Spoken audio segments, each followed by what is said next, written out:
Then he said, "Take now your son, your only son Isaac, whom you love, and go to the land of Moriah, and offer him there as a burnt offering on one of the mountains of which I shall tell you."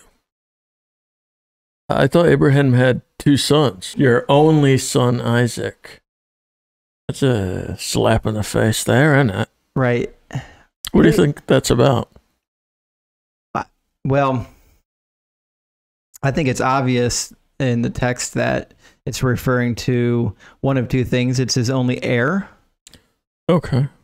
So because he let the other one go, right, there's two now became one. Because Hagar and Ishmael are no longer part of his household. Yeah, but I mean, if Isaac died, Ishmael would still get everything, right? No. You can really disinherit somebody? You can disinherit somebody, yep.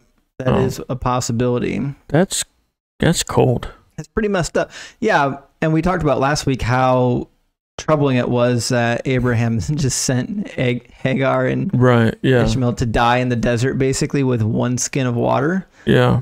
And with no provisions. And it appears from the text that there's no property or no provisions or no inheritance. There is nothing for Ishmael. For all intents and purposes, Ishmael is no longer a son of Abraham. Now, there's another possibility, and if you talk to textual critics and people who really study the Abraham tradition, like Van Setters, they might suggest that, there was a northern tradition in which Abraham did only have one son.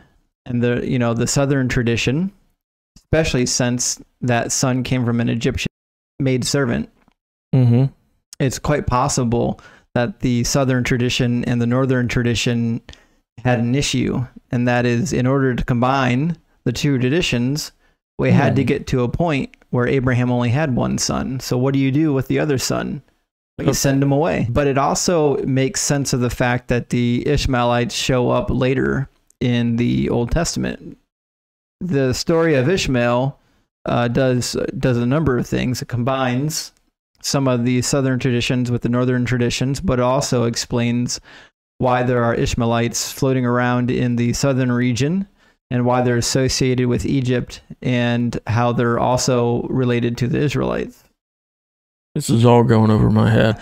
Well, I just say all that to say this, that it is possible that the reason why Abraham has two sons, but now he only has one, was when they combined the two traditions together.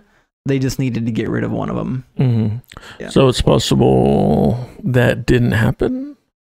Oh, it's possible that it didn't happen. It's also possible that everything happened exactly as it was written too. We, obviously we have no way to know. Right. I'm just saying that there are probably multiple ways to look at it. A textual critic would say, well, it seems to me that this is a combination of northern and southern traditions, and the traditions probably had different sons for Abraham.